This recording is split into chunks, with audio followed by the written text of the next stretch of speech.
Good morning. Welcome to NCRC's conference. We're so glad to see you in person. I mean, it's been too long. I used to be the Director of Membership and Organizing for NCRC, and I would start out my meetings by saying, my people. Really happy to see everybody. This is a special panel graced by terrific speakers whom you're going to hear from to talk about the topic that I think is near and dear, certainly near and dear to everybody's heart, or you wouldn't be in the room, but the need in communities to get to scale on affordable home ownership is something we're just beginning to understand and start to act on. The folks who are on this panel today are walking the walk, walking the talk. They're doing it, and they're getting really great stuff done, so you're going to hear a lot of great things about it. Before we get started, I want to ask folks to sort of identify themselves. First of all, because we have so many folks here from some of the cities that are on the dais, I'm just curious to know, how many folks here are from Birmingham? Yeah, feel free. Yeah. All right, all right. I mean, this is what Birmingham does. Birmingham shows out. All right, now I got to ask about Atlanta. How many from Atlanta? All right, all right, all right, all right. You notice he's speaking louder so he can sound like there's more people in the room. I got you, Jim. All right, how about DFW, Dallas-Fort Worth? All right, all right. Hey, Matt, a board member from back there. Matt Hall. Matt Hall, sorry. Well, so I'm just saying in terms of get out the vote, this mayor knows how to get out the vote. So, look, this is a topic that's on a lot of our minds. I think we're going to be discussing innovations about sort of building affordable home ownership, owned homes, doing groundbreaking work in more ways than one. And so let me just talk a little bit about our organization first, because being the moderator, I get to say a few things about our stuff. So I don't know if you know about growth, but I'm going to just give you two minutes on that, maybe three. So growth is an affordable home ownership fund. It's an impact investment fund formed by NCRC. And we could not have done this. This is something started 7 years ago. And I'm going to name the banks who are investors and who've helped us grow. But I have to start with NCRC's board, because NCRC's board committed $2.5 million of first loss capital to this fund. And bankers immediately know that when somebody commits first loss capital, it's pretty much akin to saying, okay, it's safe to go in the water. We were trying to do something that really hasn't been done, and that is create a private equity fund owned by a nonprofit, but that does affordable home ownership. And every banker in the room will tell you they do LIHTC and affordable rental deals all day long. But affordable home ownership has always been seen as a bridge too far. And we set out to prove that it's not. And that in fact, we can do stuff and get to scale. Because in all honesty, what we've seen across the country, we have 700 member organizations around the country. And when you go from city to city, you hear, yes, I do affordable home ownership. Well, how many do you do a year? 10, 15? And they honestly feel that that's a good year, because that's in fact what they're used to doing, and they have to raise the money from so many sources to just do that many homes that it's impossible to get beyond that number. But we will never get to scale, obviously, with that number of homes being done by nonprofit organizations. So we set out to prove that we could do something bigger, and that so can you, and that banks can understand that this is a viable asset allocation for CRA funds. So I think we're getting there, but I'll let you decide that as you hear more today. Yeah, I've already abandoned the PowerPoint. I tend to do that. So let me just talk about sort of the state of the market. Well, no, I need to do something first. First of all, let me thank the banks who have invested with growth. We started out trying to raise 50 million and we ended up raising $100 million. Yeah. So here are the banks. Synchrony, and if you're here, raise your hand. Get Myers. TD, raise your hand. Thank you, TD. Huntington. Where's Huntington? Come on, Huntington, you should be here. I'm going to go get him. PNC. All right. Thank you, PNC. Union Bank, MUFG, Union Bank. Okay, probably not here. Truist. Thank you, Truist. Bank of America. Wells Fargo Housing Foundation. BBVA Compass. They've been absorbed. Sorry. Cathay, Citizens, Eagle Bank, Fifth Third. Which bank? Fifth Third. First Financial, First Horizon, Iberia. Love that bank. Key Bank. Ooh, sorry. Lisk is not here. And Regions. Regions. Excellent.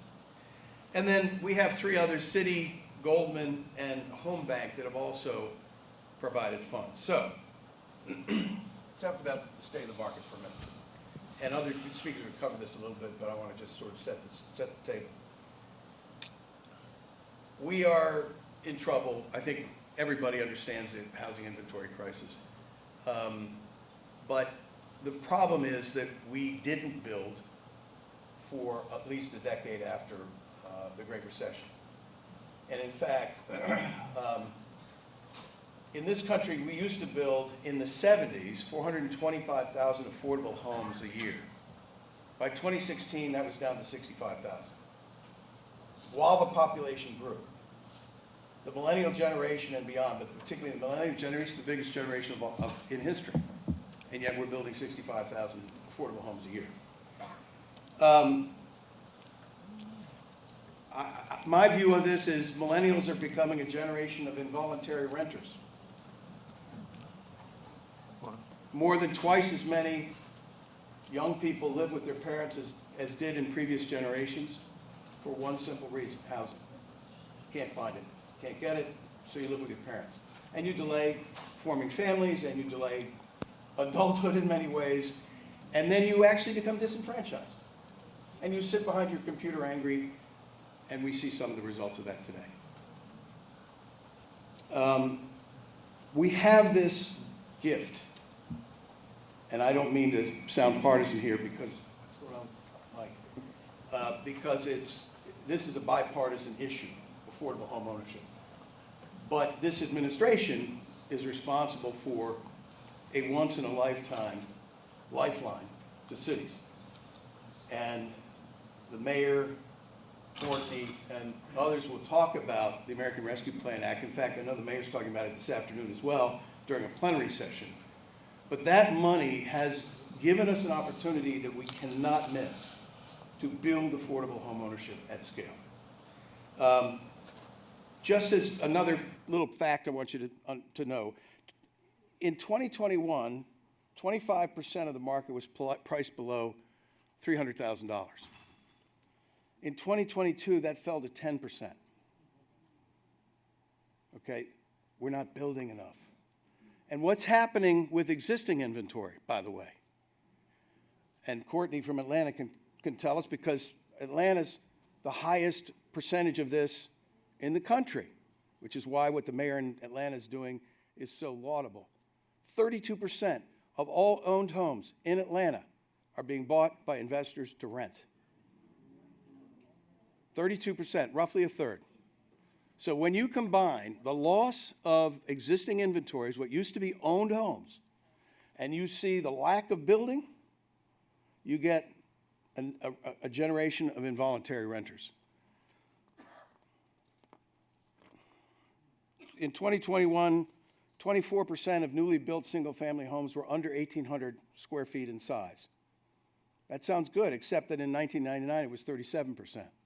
So we're down over a third since 1999, at a time when more people are coming into the market, or trying to. All right, so bank CRA capital can be a great help here. And John Taylor, who's the founder of NCRC, is fond of saying, when they're doing the right thing, banks are our community's best friend.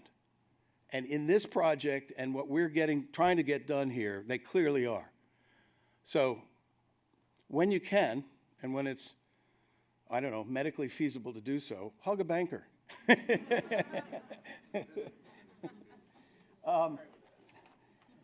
So let me move on, and let's get to our speakers, because you've heard enough from me. I already gave that. We already gave that. So our next speaker. Actually, our next two speakers share a common thread. They're both Morehouse graduates. And I have learned really a lot about Morehouse. And I know Daria cringes when I say this. Daria's been with me since the beginning. So Daria Brunet, raise your hand, Daria. Daria is the glue to this thing. But Morehouse, there's a expression, Morehouse Mafia. It's real, and it's spectacular. It's spectacular. I mean, the connections Morehouse folks make. Where's Jared Lodell? Works with us, Morehouse grad. These two gentlemen, Morehouse grads. Dennis Harold on my staff, Morehouse grad.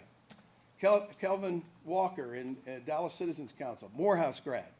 I mean, Keep going. the mayor of Cleveland. Hey, look, we're going to start raising money in a minute. Let's go.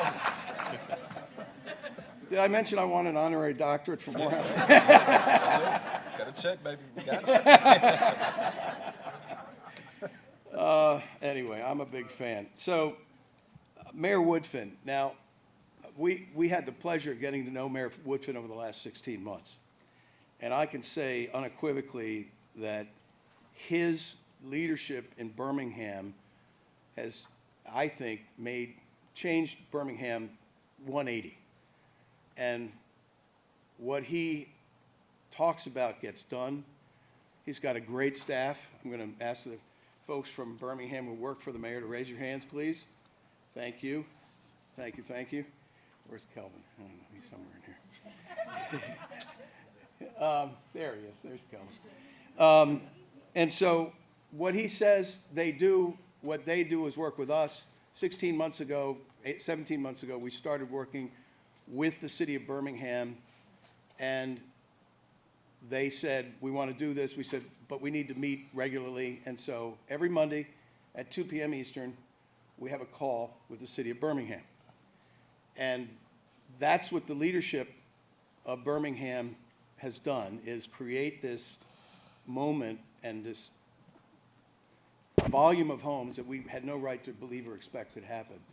And that's thanks to Mayor Woodfin. And I'm proud to say that the mayor ran for re-election last year and swept into office in huge numbers, and deservedly so. So without further ado, Mayor Woodfin. Thank you.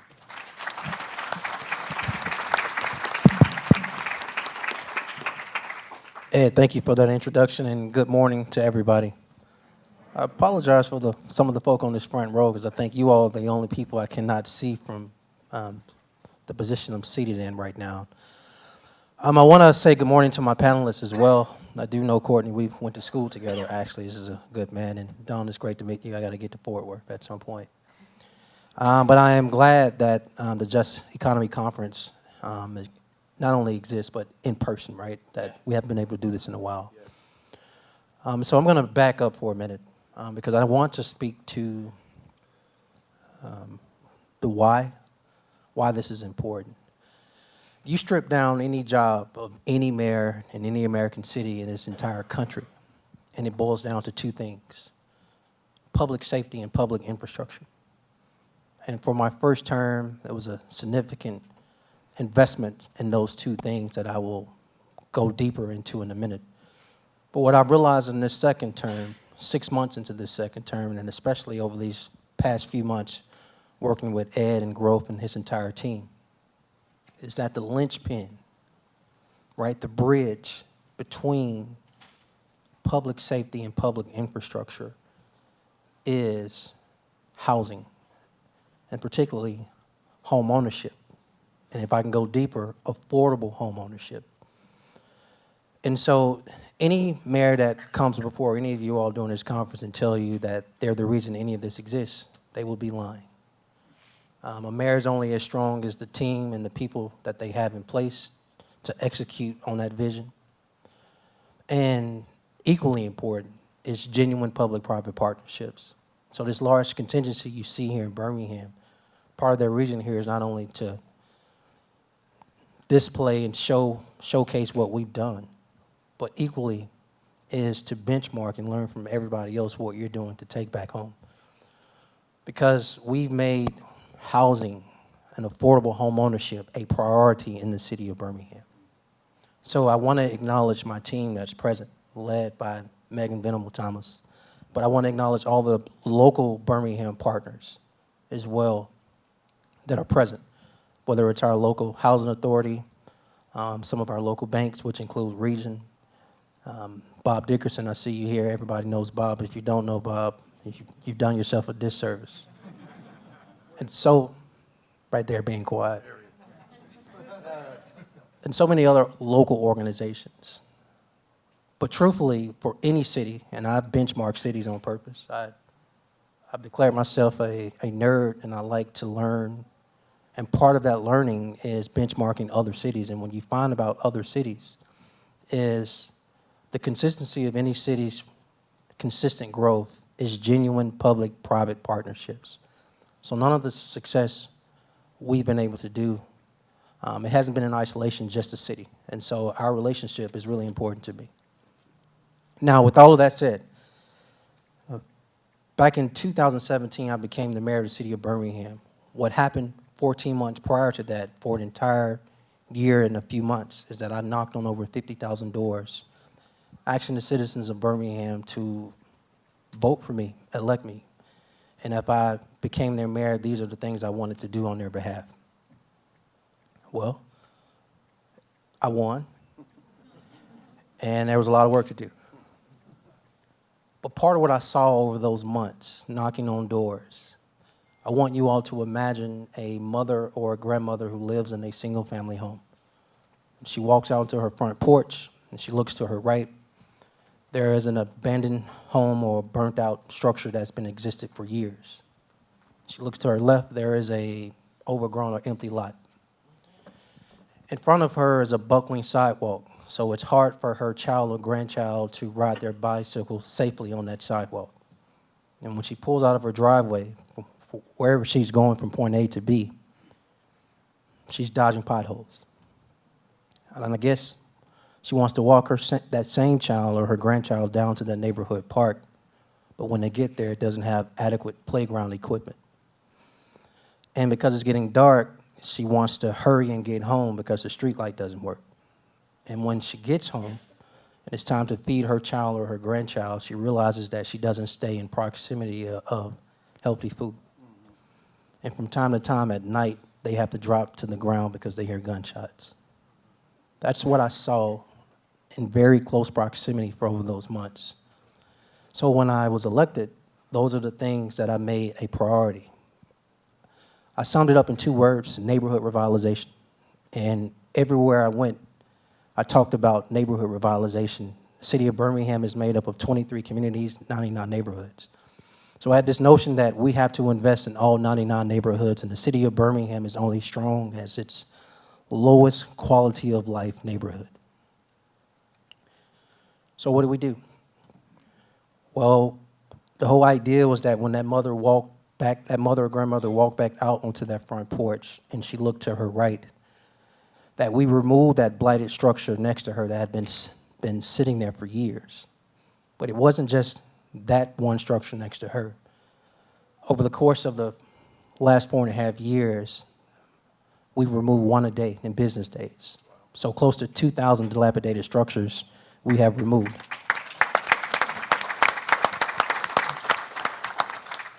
When you become mayor, you don't think that, hey, we got to put your local tax dollars into removing private property. But that's what we had to do to improve quality of life. That overgrown lot to the left of her, we not only cut that lot, but we have attempted to go vertical with more single-family homes by investing in our land bank. And I'll get to growth in a minute. But no city can be in the grass cutting business forever. Okay, that is literally just not sustainable. Or a city like city of Birmingham, where at the height of our population we had 360 or 340 to 360,000 people live in our city in the late 60s, early 70s. Over the last 5 years, we've hovered around 200,000. So you can imagine our inventory and empty lots. You can't cut over 20,000 empty lots a year. It's just not sustainable. So then we started making those same investments in that sidewalk to make sure that child or grandchild could ride their bicycle safely. We started making more investments in paving our streets so people can stop dodging potholes, and we made more investments in our neighborhood parks so children can play safely in those parks, and we partnered with Alabama Power so we can get more LED lights in our neighborhoods, and we created a food security fund so we can go after more healthy food options and invest in more local urban farms for our local citizens. And we've taken over 2,000 guns off the streets each year since I've been mayor, but it's still hard to stop gun violence. All of that to say, it goes back to what the mother or grandmother originally saw, to her left and to her right. The abandoned structure here, the empty lot here. So what do? You find ways to make affordable housing actually work. In a city like Birmingham, Ed mentioned it, but I don't know if you caught it. Post the Great Recession in 2008, there hasn't really been new housing going on, affordable housing going on across many cities across the nation. Particularly in Birmingham, I know well over a decade, no new homes being built in our actual inner city where you have historic neighborhoods where majority of these citizens are black. If you didn't know, Birmingham is the fourth blackest city in America with a median income of $40,000 and unfortunately too much poverty, but not just poverty, concentrated poverty. So we have a lot of work to do in this space. And so I want to speak to some of that. This whole relationship with NCRC and growth is the whole notion of we have to go vertical with more affordable homes in our neighborhoods. You know, when you tear this dilapidated structure down right here and you still have this lot here, what I tell people is neighborhoods are meant to be Snaggletooth. And if you know, right? You all get that visual. Neighborhoods are not meant to be Snaggletooth. You address one problem over here by removing that blighted structure. You created another problem. Now you have additional empty lots in your city. So between our city's land bank and city-owned properties, I think it was important for us to partner with an organization like NCRC and Growth to find ways to expedite getting much of these empty lots to an organization that can in return make significant investments around this conversation of affordable home ownership. So unpacking that a little more, City of Birmingham, I told you earlier we benchmark and study other cities, but we're not trying to be like another city. We want to be the best version of ourselves. We are a mid-sized city, which allows two things. It allows us to try something to see if it can work, but based on our size. But we're also large enough where it's scalable if it works, and you can apply it to other cities across the nation. And we believe this partnership and relationship with NCRC and Growth around what we're doing around affordable home ownership is the model for anyone in the nation that's looking to how do you make affordable home ownership work. So again, going deeper before I pass the mic to my two colleagues, we have an aggressive, ambitious approach to do around 450 affordable homes over the next few years. We not broke ground, but we actually gave the keys to some homeowners a few months back. We started with a 27 home development in a historic neighborhood called Bellevue Heights on the west side of Birmingham. The next phase is we're going to do 20 in a neighborhood called Woodlawn. And then we have some other areas called Smithfield and Pratt City, where we want to continue building affordable home ownership in some of these areas across the city. I think it's important to note because I have my notes here, so I don't want to miss anything. Partnerships like NCRC and growth in the city of Birmingham only happen when you have a mayor that actually prioritizes affordable home ownership. What we find in any cities that any of y'all are from, unfortunately in City Hall, there's too much red tape. Some of you all may call it BS. There's a whole lot of synonyms for it. But you got to push through. And so this, again, Ed said it, but it's worth repeating. This whole notion of sitting down with them, meeting on not on a monthly basis, not on a quarterly basis, or every 6 months to check in to see where is progress, but weekly, right? Weekly with them. And I wasn't even on majority of the calls.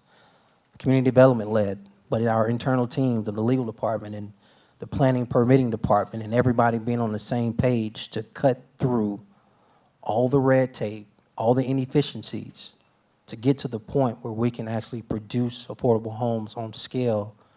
It takes a serious commitment from any administration in any city in America. So 17, 18 months ago, this conversation started and we picked up a cadence. But NCRC had been around for quite some time. And I think for us, the conversation started and it stopped in 18. And then we found ways to restart those conversations. So to sit on this stage and be in a position to share with you why this is important, I think this is the note I want to end on. Scale is hard. All right, I want to say that out loud to each of you seated in this room. Scale is hard. But when you want to improve people's quality of life, and when you accept and embrace the linchpin between what words did I use earlier, Ed? Public safety and public infrastructure, that linchpin and that bridge is home ownership. Then for any and everything you say that's a priority, whether it's education or your city's infrastructure or gun violence or property value or decreasing crime or cleanliness or any of these things, investments, genuine investments in affordable home ownerships get you there faster than anything else you can do in your local community. So this is a conversation we'll continue to have. I told Ed to keep raising the money. He did. The city of Birmingham will continue to do its part in pushing this conversation. I do want to acknowledge, I mentioned Megan earlier, who leads the community development for the city of Birmingham, but I want to acknowledge Kelvin Datcher, who used to be in the mayor's office, that's now part of community development, who led this prior to Ms. Thomas leading our team, as well as my good friend Jared Lodeholt, who's an advisor to the city of Birmingham, who's been very intentional about holding us accountable to make sure we do what we say we want to do, right? A lot of people say they want to do affordable home ownership, but it's very different than doing it. One last note. Money. Because you can't talk about this conversation without money, right? It takes money. Ed mentioned two things. He mentioned the partnerships from the banks in this room. And I had a genuine question to him. I said, hey, I might as well just tell him out loud, right? We got no secrets. No secrets. Why do you think banks are investing in NCRC and growth? Do you think it's because it's a genuine interest in this conversation around affordable home ownership? Or do you believe it's because of CRA, which by definition is forced? Or is it a combination of both? We both got around to our theories and our thoughts and our opinions. But it came down to a mix of both. I think this conversation first started, CRA dollars needed to be invested in something that they can track, scale, et cetera. But I think over time, as he called off all those banks, which I imagine all these banks were not at the table originally, I think banks are starting to see the importance of this conversation and how NCRC is pushing in a tangible way what the American dream really is all about. doesn't work without affordable home ownership. Which brings me to the last note. Ed also mentioned this. The president, President Biden, pushed all these resources towards our local economies in the form of ARPA dollars. The city of Birmingham got its first tranche last May, and with that first tranche, we set aside an initial $1 million to support those first 27 homes that I mentioned. Well, with this second tranche and with some of our other local monies and in partnership with HUD and a whole lot of other folk, y'all see all this Southern talk I'm giving y'all and folk, we are getting ready to dump a considerable amount of more money into this because that's the only way it's going to work. So I implore you,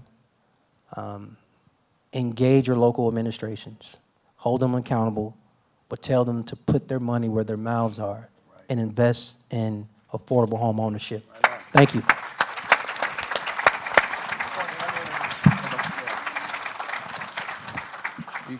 Is this thing on? Hello, hello? Okay, good. Well, now you can see why we love working with Birmingham. Seriously, you could trade places with me. I couldn't trade places with you, but you could do my job because what you just said, I hope every banker heard that. Because the banks who aren't invested, we're coming for you.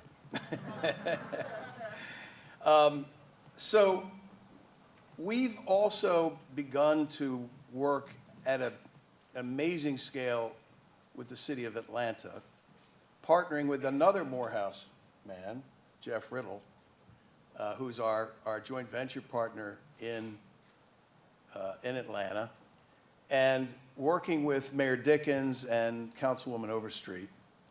Party in the USA. And we have had the pleasure of getting to know Courtney English as part of the effort with the mayor of Atlanta. And I can tell you that we're going to be issuing a press release today on this, once we get a quote from the mayor. Yeah. We got it? Good. So we, proportionately, these cities are sort of neck and neck in terms of population. I think Birmingham may be batting above its weight here. But city of Atlanta, we're going to build 1,000 homes in Atlanta over the next 4 years.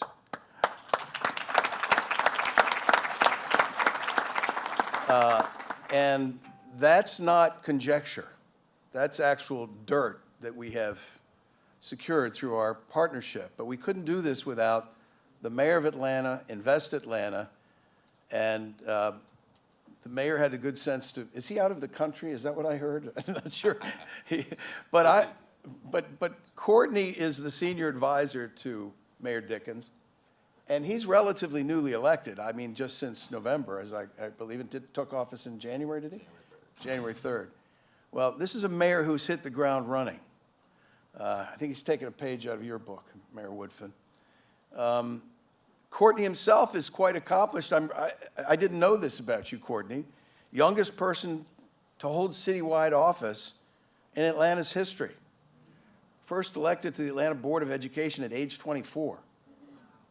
Man, I was still learning to tie my shoes. In 2014, at age 28, he was elected unanimously by his colleagues to serve as the board's chairman, the youngest in the history of the school system.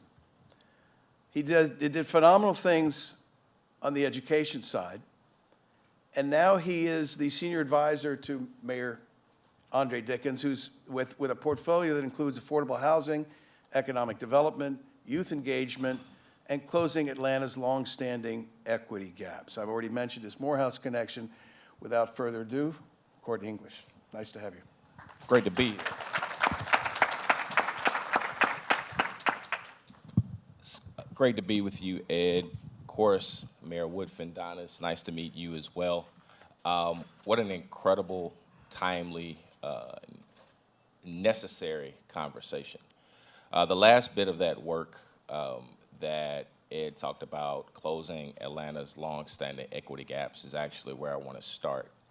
It's also, I got to give a word to shout out to my mayor, Mayor Andre Dickens, in absentia. He didn't go to Morehouse, but that's okay. He went to Georgia Tech, so we let him slide.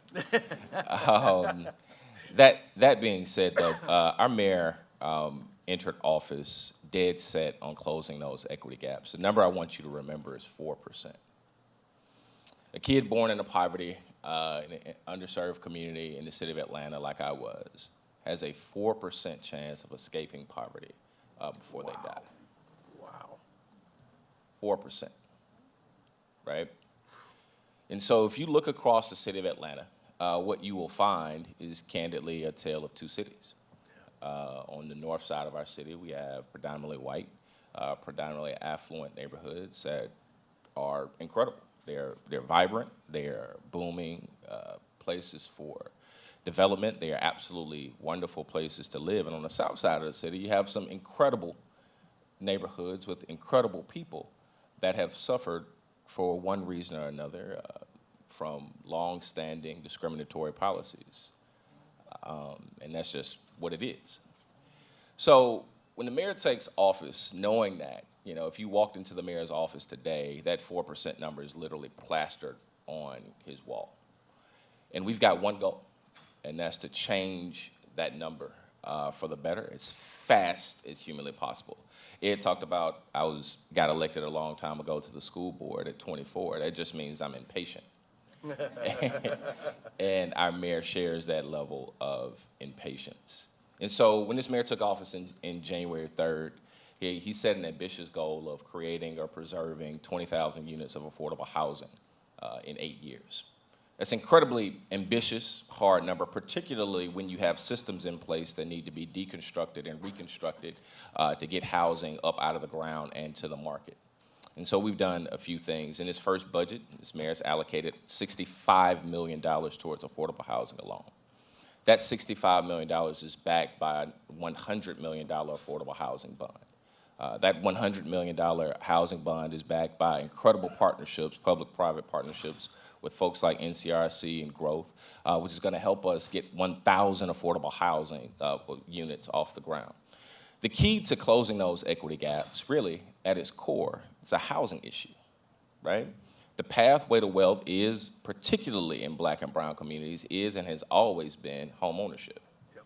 And so if we're having a serious conversation about how to move people up the economic ladder, we have to have a serious conversation about how we allow people to own homes and do that as fast as humanly possible.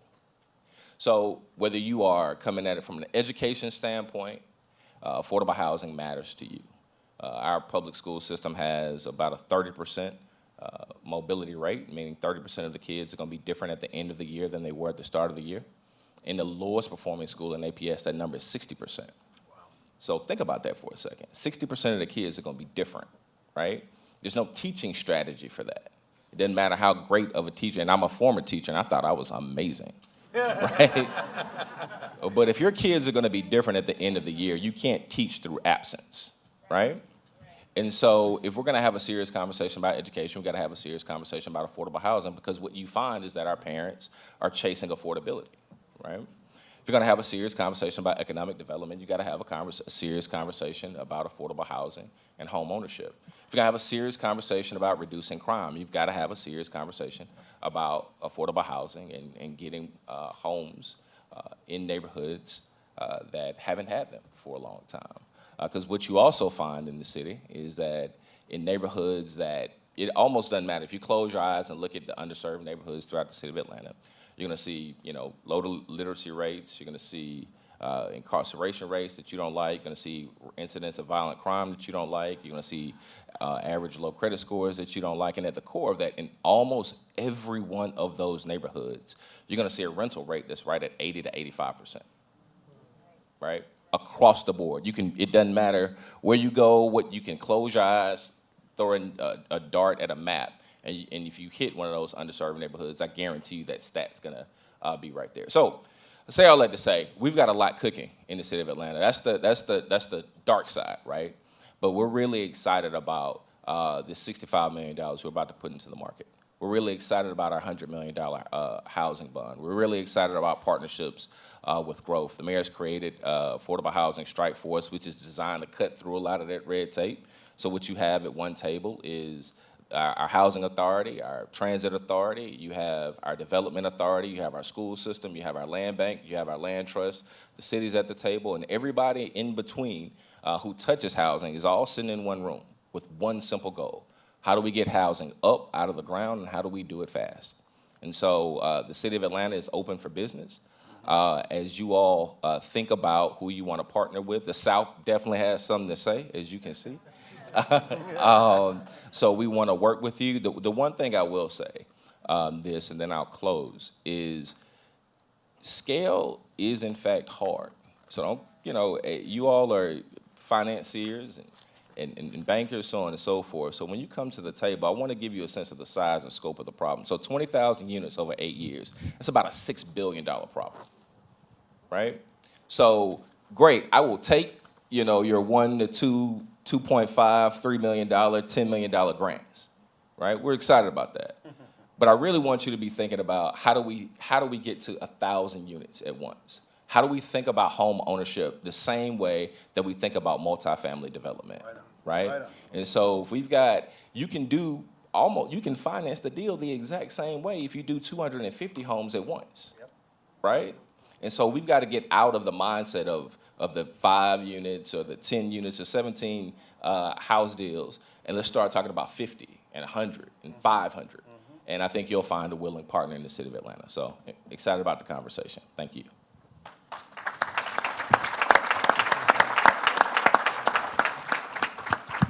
All right, so now you see why both cities are exciting for us. Let me just say, I'm going to introduce Donna Van Ness in just a moment. In both the cases of Atlanta and Birmingham, you're seeing commitments that I have not seen anywhere in the country for affordable home ownership. Let this be the start of a trend. And banks, please, hear what Courtney English just said.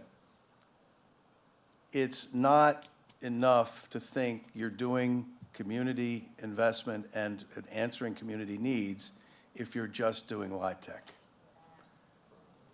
LIHTC doesn't build real community investment. People buy a home, they live in a community, they invest in that community. Every part of that community there's a feeling of ownership about. You just don't get that feeling if you're a person who's a renter, particularly if you're one who wants to be a homeowner and can't be. So thank you very much, Mr. English. So Donna Van Ness. I met Donna about 6, 7 months ago, I think. It was October of last year.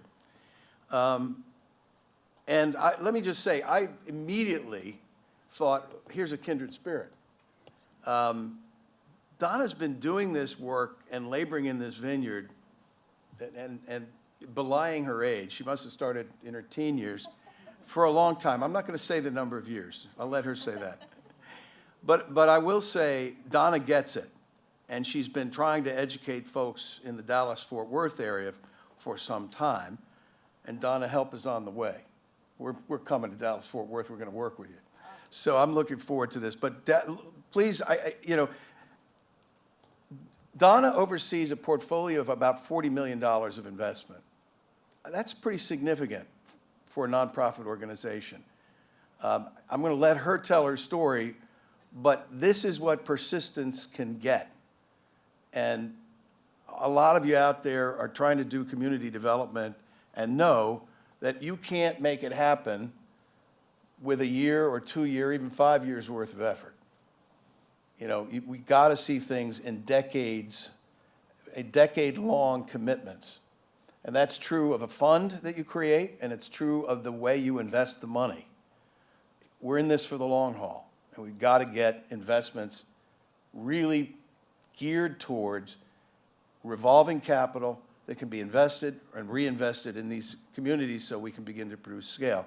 So Donna, pardon me for the editorializing, but let me ask Donna Van Ness, thank you. Please, you're up. Thank you, Ed. I'm not as You have a eloquent click. You got the clicker? speaker Oh, good. as Good. Yeah. as my esteemed colleagues, so I have visual aids to help communicate my speech today. Can Donna be heard? Yeah, here, why don't you take one of our, you got it? Hello? That's Can you hear better. me? All right. So seeing the registrations for this session, I was a little panicked, I have to confess. I thought, oh my God, you know, they have the illusion that we have the answers to affordable housing. So to tell you the truth, there's not one answer. And all the answers that we have are hard. We've mentioned that several times now. Our agency is a CHODO, Community Housing Development Organization in the Dallas-Fort Worth area. And my board of directors, many of them bankers, still have trouble with the fact that we generally sell houses below cost of what it costs to build them. Doesn't register financially. We also start homeownership projects with big gaps. You have to get the momentum going to raise the money. You just got to put yourself out there, and you've got to risk that potential project. And sometimes it's $1 million or more. And we also buy land that's zoned for lucrative multifamily, and we downzone it. I know you're exploding brains, but we do. We do medium density, we do single family.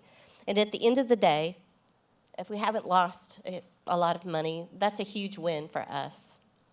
So to get my board and my bankers, you know, an analogy of how our finances work, I tell them that we're like the Bailey Brothers Building and Loan from the movie It's a Wonderful Life. We're fighting the greedy potters of the world and to generate prosperity for all in our Bedford Falls and just barely making our ends meet.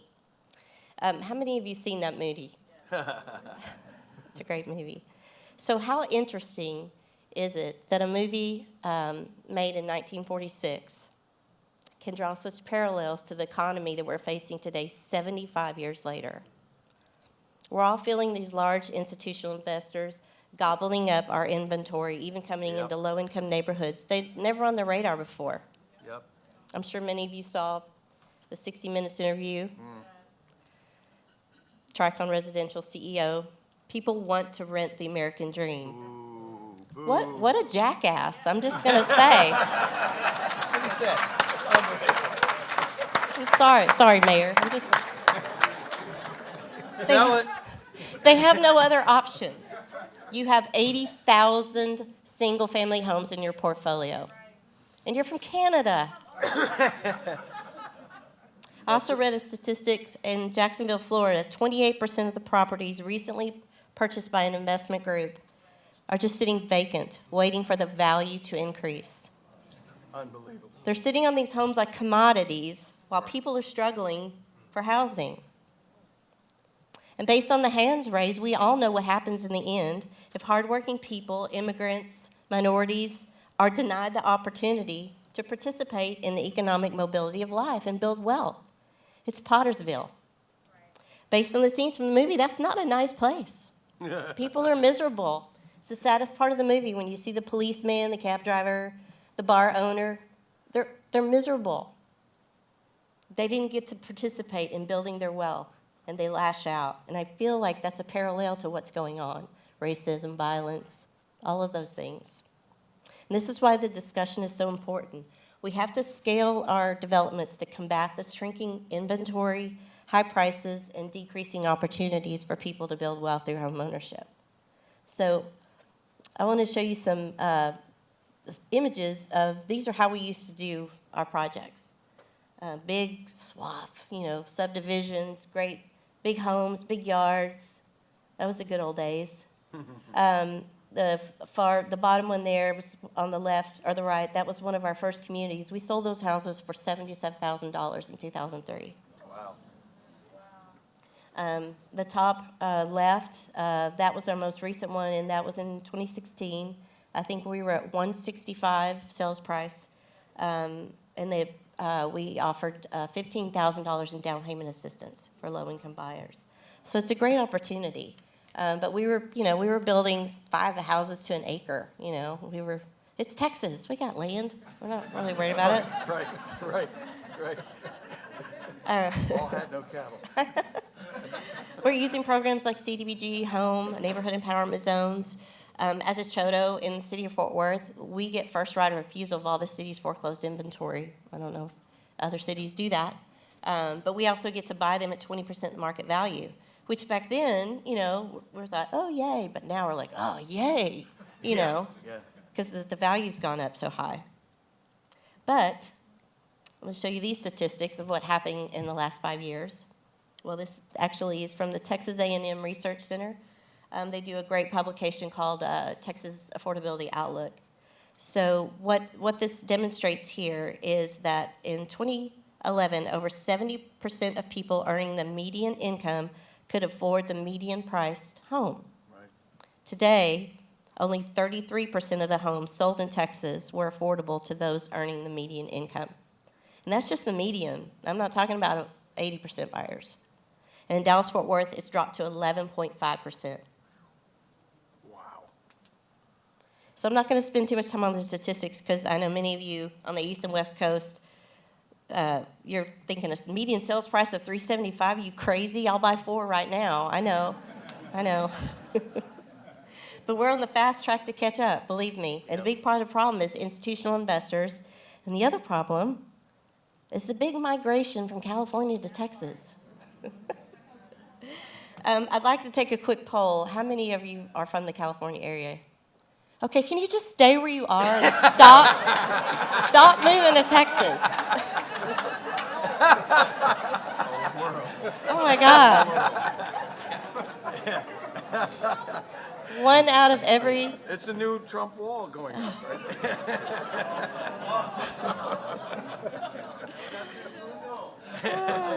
So more than 1 out of every 10 new Texans comes from California. And that's been the case for over 20 years. But what's happening now is with COVID and remote working, well, you can sell your big California price house, come to Texas, buy 3 or 4 of them, and work still at your high-paying job in California. So now it's on our news. People are paying over $100,000 over list price because they can. So stay where you are. So we thought it was hard before, and now building affordable is really impossible. So my board and I had strategic planning. How are we going to continue our mission in this market? James, you understand what I'm talking about. So prices aren't going to go down. Land's still high. Construction's high. That's not going to change. We have to change. So what we're doing is changing our model. We pivoted. We're doing scale developments, as we've talked about here. We switched from 5,000 square foot lots to 12 and 15 units per acre. So we're trying to create new products, attached single-family homes, duplexes, triplexes, and we're also getting into small cottage communities and pocket communities. This project here was our first one. It's Bel Air on Abram. It's named after the first car off the GM assembly plant, which is a block from this project here. Isn't it beautiful? I have to say. Yeah. We went in the community. We said, "What did you want to see?" And these are all, the color, from the color of the brick to the type of landscaping. The community had an input in this development. And how we got this done was a program with New Markets tax credits. And I know a lot of people use New Markets for community facilities, education centers, but there's a group out of St. Louis, Smith, NMTC and Associates. You'll hear more about them. There's going to be a story coming out in the Washington Post. They did a pilot program where it was for sale housing. And so far, they've done $500 million in New Markets funding for sale products, totaling 4,500 units across 30 states. So how this works is, and this is the other cool thing they did, because with LIHTC and New Markets, you got to get big pots of money, like $20 million. Well, CHOTOs can't do that, $20 million, because you have to put $20 million in and then you get more back out once the tax credits are sold. So what they did is they cobbled together 4 or 5 nonprofits, each getting $4 and $5 million apiece, and we created this entity. And so we put $4 million in, and we got $5 million back out. So we created $1 million subsidy right off the bat with this project. Nice. So that's how we got it done. The city did a neighborhood empowerment zone, so it waived all our development fees. It's just a really great project, and it's 47 townhomes. And this is one of the projects that was zoned multifamily, so we did a PD and downzoned it. It was that's the rendering there, so it actually kind of looks like the rendering. It's a mixed-use, mixed-income project. We reserved a minimum of 30% for 80% buyers, and then the rest up to 120. So it's great also not only building wealth for our 80% buyers, but it also creates that product for missing middle, those people who are caught in between the 80% and the upper income. There's just no inventory for them. Right. So, and what that missing middle does is it helps us offset the gap for the 80%ers because we're selling these at market rate, Right. the higher priced ones. Right. So it's a win-win. And plus, it incentivized people to come to this area, which is the highest crime and poverty in the city of Arlington. Banks participated, helping us out with low-interest financing because it's a qualified census tract. They also offer down payment assistance for any buyer, not just low-income buyers, which is great because it's a qualified census tract. So that also incentivized market rate and middle-income buyers to come in to a city they wouldn't never look at before or to part of the neighborhood. So it's an awesome project. The next one we're doing, this sort of, with the success of this project, helped us sort of open our eyes to possibilities. There's so many infill lots you mentioned earlier that we really didn't look at before. And this here particular one is from the city of Irving, and it's not particularly attractive, but it was owned by the city, so we didn't have to compete with anybody to buy it. And it originally had 4 single-family homes. It's about 35,000 square feet, but it's on a major thoroughfare on 2nd Street in Irving. And so what we're doing is we took down the 4 homes and we're building 12 townhome units. And they're really pretty. It's really going to be a catalyst for that area, and we're excited to see this happen. And we're doing a mixed income and mixed use. The mixed use, we're going to try something new, live-work units where there's retail space on the bottom and living on the top. So we're excited to find, entrepreneurs and small businesses to participate in this catalyst project for us. I think we're doing 5 units reserved for 80% and the rest up to 120. This is another lot just 2 blocks down. Same thing, it had 4 single-family homes, and we're turning it into 18 single-family townhomes. And all of these Irving projects, the city offers $50,000 in down payment assistance, closing costs for 80% buyers. So that's always very helpful. Mm-hmm. So this last one here is something new we're going to try. A church owns this little sliver where that blue box is, and they said, hey, we see all this stuff that you're doing. Could you do something with this? Well, heck yeah, I can. Give it to me. So we're going to build, and it's zoned multifamily for some strange reason. We're going to build 8 duplexes, 8 units.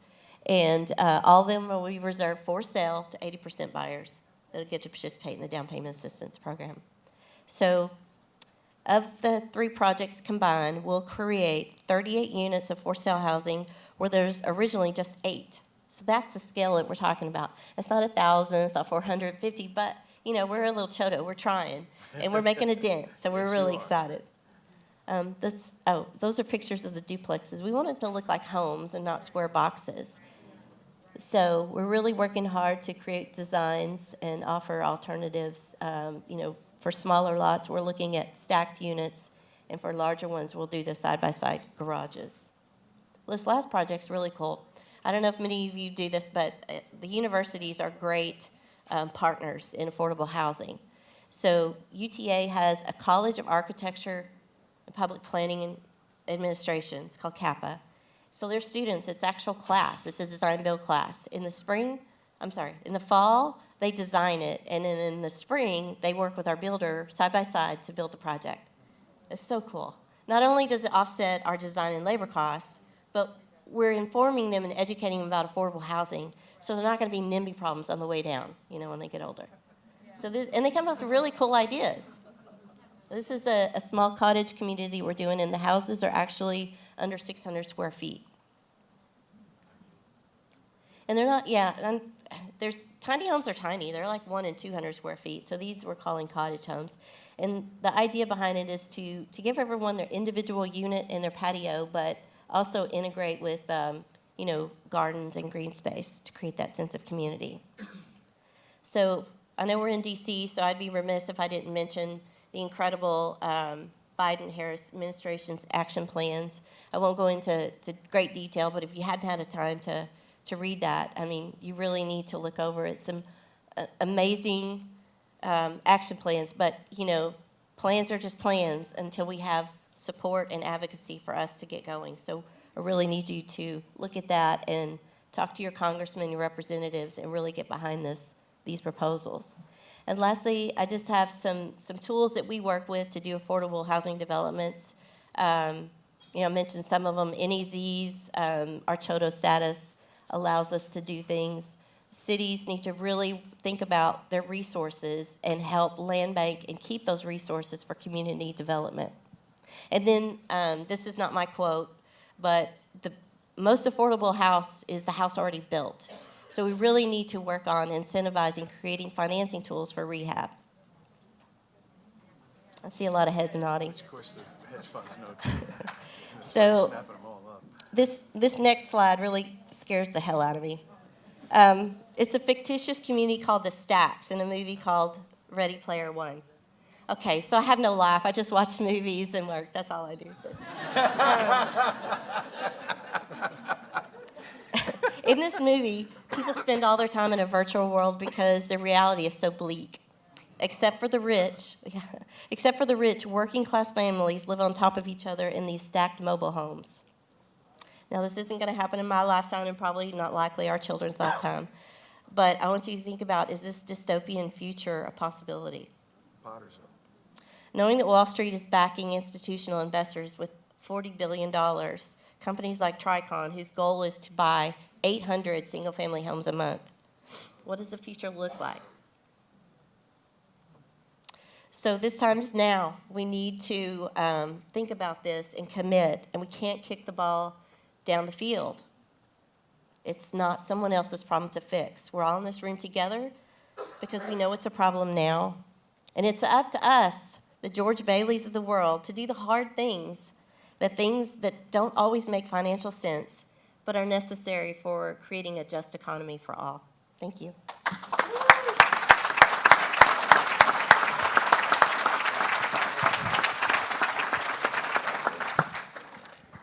Well, thank you, Donna. So much to unpack here. I know we need to have, I'd like to get questions from a lot of folks. I'm going to ask one myself and then ask others to please raise your hands and let's get to your questions. Donna, you mentioned, and I think I may have mentioned a little bit about the missing middle. I hear this conversation with mayors across the country. The point you were making about the lack of affordable home ownership, even for the missing middle, obviously CRA, if you're not in a qualified census tract, generally requires you to work with people who are less than 80% of area median income. But if the median income earner can only afford, did I understand right, 33% of the homes in your area? Correct. That's a person making 100%. Then the teachers, the firefighters, the nurses, the EMTs, police officers have nowhere to live. They're the missing middle. And if you're a mayor trying to secure public safety and you're not figuring out how to house folks who will be that public safety for you, what are you doing? Now, these mayors clearly understand that. But I just want each panelist, if you would, how big an issue is missing middle in your communities? And I'm mentioning this in the context of a CRA reform that's underway right now, right? Everybody aware of that? It's out for comment. We need comments into the Federal Reserve, the FDIC, the OCC. I like that party. We need comments. And I think we really need them on this topic in particular, because if CRA can't help the missing middle in non-qualified census tracts, then we're missing what is the crisis that's currently underway for our communities. That's my thought on it. What do you all think about that? I think we all agree. Go ahead. Yeah, I'll just say this quickly. Concentrated poverty doesn't work in anything, right? Right. Doesn't work in healthcare, Right. doesn't work in housing, Right. doesn't work in education. Right. It just doesn't work, right? Right. And so when you think about the need to invest in that missing middle across all of those different sectors, when you don't do it, when you fail to do it, what you create is pockets of wealth and pockets of poverty, right? And in those pockets of wealth, right, those folks are living relatively well, and in those pockets of poverty, you've got crime, you've got stuff that you don't want to see. And if you look across the country, I'm not going to shout out any cities because I know folks are from everywhere in the room, but there are cities that you can point at. And I believe we're seeing trends really in three big buckets, right? There's a bucket where when you don't invest in the middle, those pockets ultimately mean you're shrinking the middle class. The problem with that is, from an economics perspective, is that's the bulk of your buyers, right? America built the world's largest, strongest economy because of the middle class.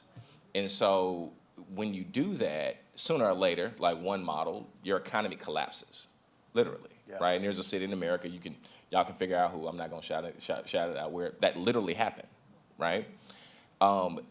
There's another example where in those concentrated pockets of poverty and pockets of wealth, where in those pockets of poverty, you got folks killing each other at an alarming rate, layered on top of healthcare disparities, layered on top of educational disparities, just layers and layers of lack, right?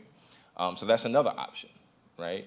And then you've got cities in the country where you just price all the poor people out of your city. Yeah.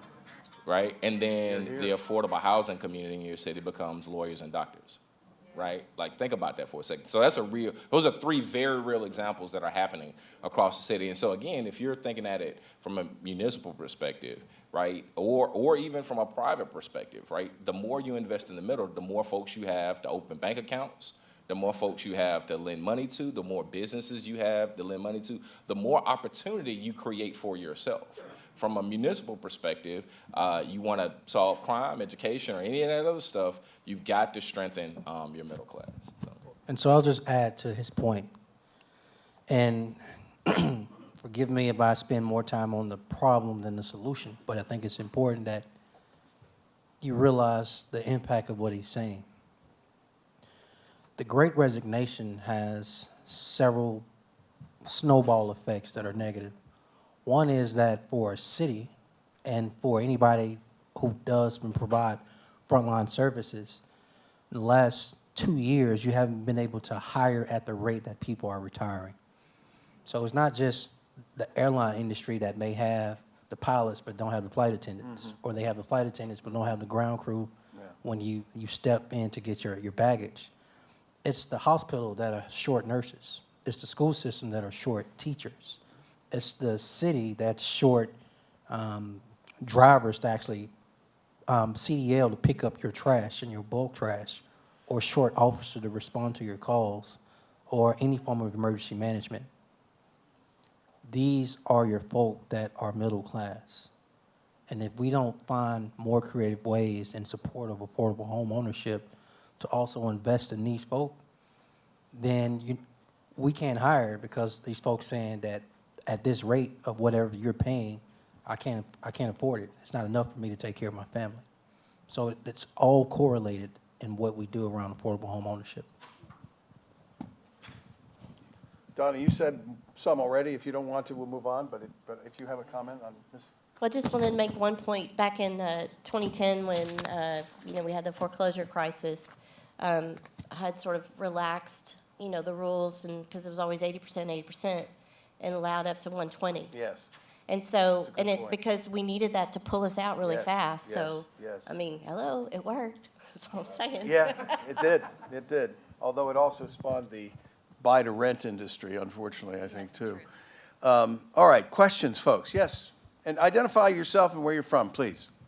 I'm Ashley Annette. I'm from Odessa Housing Finance, Odessa, Texas. We're in the Permian Basin, right in the middle of Louisville. Can everybody hear her? All right, I'm going to ask you to speak up as loud as you can. Is there a mic? Oh, thank you. Yes, please. In fact, that's a great idea. I didn't see them there. So we mainly face not only affordable housing, but the working middle class. We're short Right. over 400 teachers, 65 just sheriff department officers, and well over 100 police officers in our town. And we have everyone moving and working in. So when the oil's booming, yes, people are making, our median income in Odessa is 96.3. Wow. 15 miles from us in Midland, it's 129.9. Right. So one of the ways that we've kind of gapped this is we're building 288 unit multifamily in Odessa city limits, but in the county of Midland. So by doing that, we're able to house some of those middle class, teachers, first responders, firefighters. But we're also building the first 45 of 100 single-family homes where we're able to give $20,000 in down payment closing cost. And we're able to go up to the 120% of the median income as well. So of our first 12, we already have 12 pre-sold, and we're building 12, 11, 11, and 11. And we've partnered with some of the local banks. We have 4 banks that have come together to gap the funding for us. So we've, up until this point, we haven't lended any money to build. We've done it out of our own nonprofit. But now we're needing to build faster. So we are doing lines of credit for the first time to gap this. My question is yes, there is a huge need for affordable houses, but I feel like in our area, we have a bigger need for the working class, because if we don't have that working middle class, then our cities are going to just shut down. I mean, we don't have enough people to run our schools. My kids alone are in a class of 45. So that is huge education-wise. I have a master's in education, and that's where we're suffering. Over 400 teachers in a town of Odessa. We have 2 high schools with over 4,000 students in each high school. So yes, we need help in trying to figure out that middle-class area, how to bring teachers to our area. Great, great comment. Anybody want to comment on that? I mean, I think it speaks for itself, but if anybody has a comment. Actually, could you don't mind going back to the mic or speaking louder where you are? I want to know how the $20,000 is it incentive enough to? Is it attracting? It is attracting. So we have great response to that. Our only requirement is that they live in the home for 5 years. A portion's forgiven every year. After 5 years, 100% is forgiven. That's cool. So our local CBGD does not have enough. They partnered with us, but they're only able to do 2 of the homes. So because we partnered with economic development, Grow Odessa, our local city government, we were able to cover all the infrastructure costs. We're also building out of cold form steel, which is cheaper than wood right now. I never thought I would say Well, steel not is anymore. cheaper than wood. Not anymore. But they're more efficient, even the homes that we're offering. Granite countertops, stainless steel appliances, vinyl paint flooring, they're beautiful. So people are seeing that, yes, it's affordable, but it doesn't look affordable. if that makes sense. Yeah, we believe in the same thing you do on that.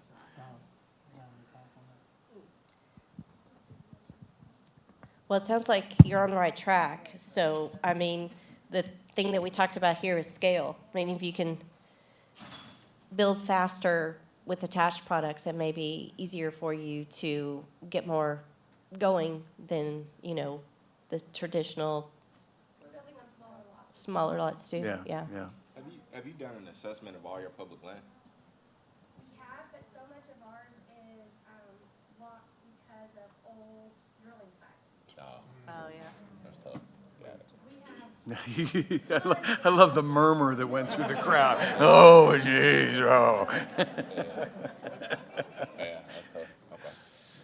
Yes, ma'am. Step up, please, and tell us who you are and where you're from. Thank you. Well, I am Patience Malaba.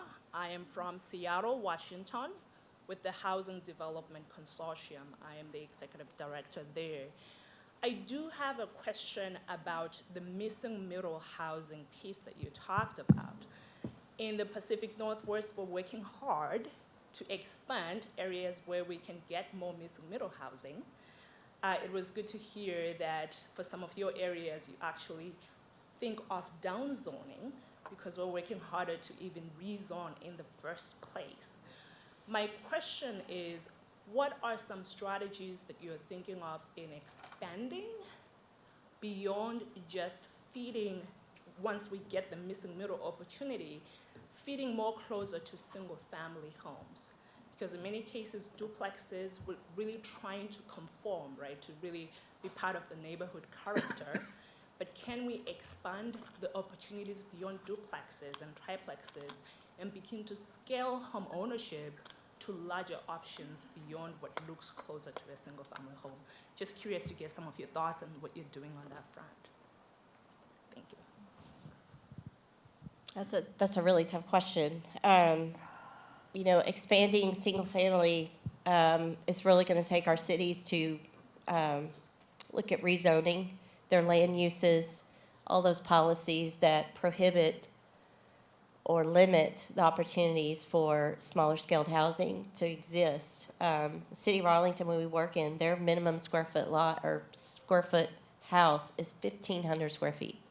That's ridiculous. And I know we all know the purpose of that.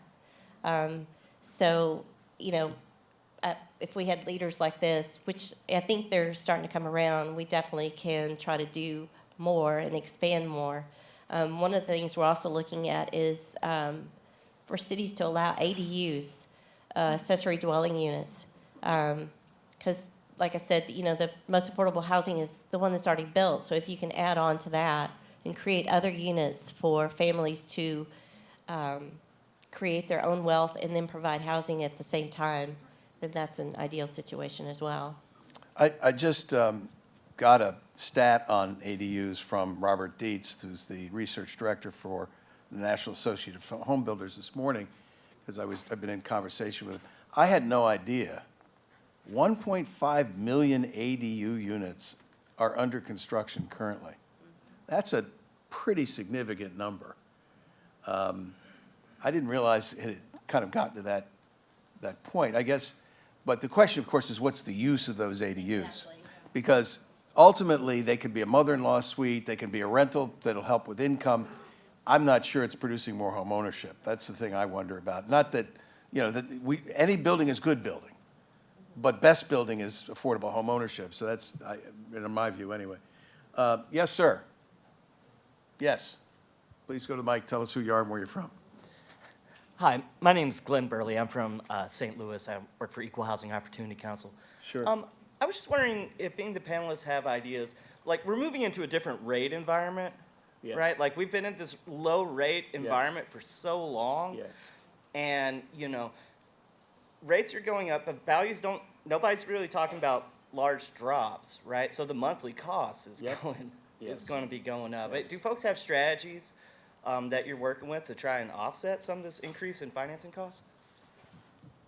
So I spoke earlier about, I asked a question. I asked you a question about doing an assessment of your publicly owned land. And so I think cities generally have to start looking at land as the biggest, best, strongest resource they have, period, right? And so in Atlanta, we've done that assessment across all of our public agencies. There's roughly 2,500 acres of developable, undeveloped public land, right? And so when we think about our opportunities there, what does it look like to do ground leases, whether it be for single family homes, multifamily deals, single family attached, so on and so forth. Like, when you put that mechanism into the deal, it pencils out in a different way. Yes, it does. Right, it pencils out in a completely different way. Additionally, we're actually changing the way in which our development authority issues tax abatements, right? And so if you're a single family, if you are an affordable housing developer, period, right, you can come talk to us. Like, we still want to attract the big businesses, so on and so forth, and we want to help those folks stay here, but we also want to help you get stuff out of the ground, right? And so we're going to give you a tax abatement over a 10-year period that also helps your cash flow, which helps your deal pencil out even more, right? And then we're actually going to put debt and equity into the deal ourselves. And so when it comes to this particular issue, I think cities got to throw everything we legally can against the wall, right? It's a smorgasbord of stuff that we can do. Ground leases, housing vouchers, we've got first right of refusal on foreclosures as well. And so we're looking at all of those things to be able to put opportunity into those deals. I'm going to carry a little further with this too. I think folks are talking about 40-year amortization now instead of 30. It's about a 10% benefit. It's not hugely significant. I mean, I think the gentleman who raised this question, where are you? Thank you, from St. Louis. I think the problem we have is this happened really quickly. And so folks are still scrambling a bit to try to figure this out. Land trust and ground lease stuff of the kind Courtney talked about. We did a project in Columbus, built 20 homes, infill, flanking a hospital in Columbus, Ohio. And we were able to deliver those actually $20,000 under budget 5 weeks early in the middle of the pandemic. We're pretty proud of that. But it's a shared equity arrangement, and that's controversial. So you have to really figure out, all right, what's fair here? On a ground lease, generally, you're looking at 75% of the appreciation staying with, in order to keep it affordable for the future, staying with the municipality or the land trust, and only 25% goes to the owner. So if you're trying to build wealth, there's a tension there between, but if for folks who wouldn't otherwise be homeowners, it's a great first step. They probably shouldn't stay more than 7 years. Once you've done that, the other thing that's nice about the land trust deals, you get all your principal back, and any capital improvement that went into the property, you get that money back as well. So there's some balancing there, but Columbus had to put in $100,000 a house to make that work. Some of it went to the builder, we were the builder, some of it went to the owner. They were able to buy down what was essentially a $240,000 house, pegged it to $195,000, and then sold it as cheaply as $165,000 if you were at a certain percentage of AMI, around 60%. Those are things you can do. But I think we have to figure out much more scalable stuff than land trusts. I love land trusts, but you're not going to get as much done as you hope, because $100,000 a house of subsidy is not sustainable over the long haul, in my view. Yes, ma'am. Oh, no, I'm sorry, there's a line. Pardon me, if you don't mind. Yeah. Hi, Ben Horowitz with the Federal Reserve Bank of Minneapolis. On a similar note, and maybe related to the smorgasbord comment as well, we've been hearing a lot about the systemic racism that gets baked into the appraisal and assessment gaps in homeownership, and the way that can maybe claw back some of the equity gains that you hope to see in homeownership programs. So I'm wondering if that's something that any of you have come across or been able to tackle in your jurisdictions. Ben, one more time on that, I'm sorry. What is it that you're specifically asking? So there's some research now showing that appraisers and assessors value homes in communities of color at a lower rate. Appraisal And bias. So it's something we've been hearing about, not as like a pushback per se on investments in homeownership, but just curious if anybody's seen any success in addressing those issues at a local level there. I can speak anecdotally about it because we've experienced it. In the first project the mayor mentioned in Bellevue Heights, we had houses next door to each other.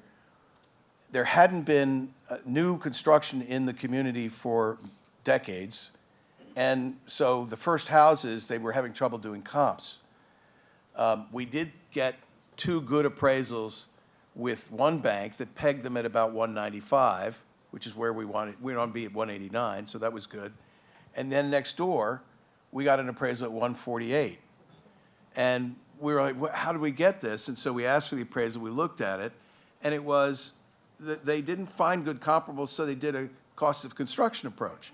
But then they pegged the cost of construction at $97 a square foot, when actual cost of construction was 127. So, lots of mistakes are getting made, but it's not even mistakes. The underlying problem, of course, is that in communities, particularly communities of color, where there hasn't been significant building, they don't have a way to really truly value what it's worth. And to overcome the long-term racial redlining and racism, essentially, in these neighborhoods, we've got to get folks to start understanding, look, a comparable house in a comparable neighborhood would sell for a great deal more. If you're penalizing a community for being majority-minority, you got to stop that. We got to make something happen that will stop that for the long haul. So the Federal Reserve, thank you for doing this work. Stay at it if you're doing it. Ben, are you with the Federal Reserve? Is that what I heard? Yeah. All right, keep pushing on that. That's a really critical issue. Yes, ma'am. We're getting close to the conclusion here. Yes, just to follow up on what you said about redlining and in terms of concentration of poverty, what do we do in terms of trying to build outside of these minority neighborhoods? What do we do about NIMBYism and the zoning where people don't want renters in their neighborhood? Yeah. This is not a rental market conversation. No, I'm kidding. So I'm no longer elected. He is. So I'm gonna say something that maybe he can't. Oh, the freedom. Look, I believe in political courage, and Yeah. I think it's just 1,000% necessary to do anything of worth. And in some cases, I think I made a promise to my constituents when I was elected. Let me say it this way: it's hey, look, there'll come a time when we disagree, and when we disagree, I'll give you all the time in the world to set me straight, and at the end of it, I'll do what I believe. And if you disagree with that, you can have your day at the ballot box, right? And so when it comes to zoning, when it comes to a lot of the issues that we're talking about up here, when it comes out, just affordable housing is an imperative. It's a human imperative, right? And so some of this stuff is it just has to happen. And so I'm gonna come talk to you. I'm gonna do all the engagement in the world. And the end of it, I think we gotta do what we believe, right? And so when it comes to the kinds of changes that have to be made to undo, a century of redlining, Yep. a century of discriminatory policies, you just gotta do what you believe, right? And let the chips fall where they may at the ballot box. And I think when you knock on 50,000 doors, and you've got a ton of opponents, but you win with 60% of the vote, I think ultimately this guy right here is living proof that the people are gonna be with you when you do what you believe. Right on.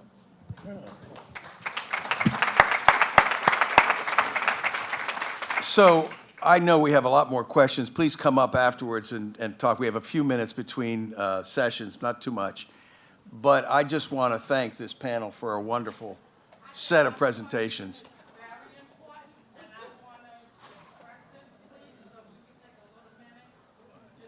Are you okay with her expressing it? Because you guys were in line ahead of her. All right, ma'am, we really are out of time. I So roll. understand, but we're going to get through this quick. Go. Okay, so let's do it. Okay, my name is Lisa. We have a tremendous amount of poverty. We have a tremendous amount of homelessness. What city, ma'am? All cities. Where are you from, though? I'm from New Jersey, but I'm Thank- working with someone from South Carolina. Got it. Okay? Now, my question is, we're talking about affordable homes, we're talking about rentals, new rentals. not. Okay, we have the poverty around us that doesn't even qualify for these things, okay? How are you going to find an incentive for the homeless that are middle class, the homeless to rent a property or get into affordable housing? That's my question. All right, we'll let the mayor take this one. There's a lot of training Hang on, that's please. involved Let and him- all kinds of other stuff. Let the But mayor- go ahead. Thank you, Lisa, and I appreciate the passion and commitment on the topic. Truthfully, it is a very hard topic as well because in addressing homelessness, if there's a toolbox, there are multiple tools you have to have within this toolbox to address homelessness. But housing is the number one tool. There are a few mayors that have figured this out. To be truthfully with you, Birmingham does not have the answer to your question. What we are attempting to do is partner with our local organizations and HUD around how do we address homelessness. With our second tranche of money, we will be setting aside some matching dollars in support of what HUD has provided us with the $5 million grant to address homelessness around just a single issue of housing. All right, so thank you, everybody. Those of you who are leaving, please do not forget to complete the survey. We need you to complete the survey on this particular session. And thank you all for your attendance. But do you think that the homeless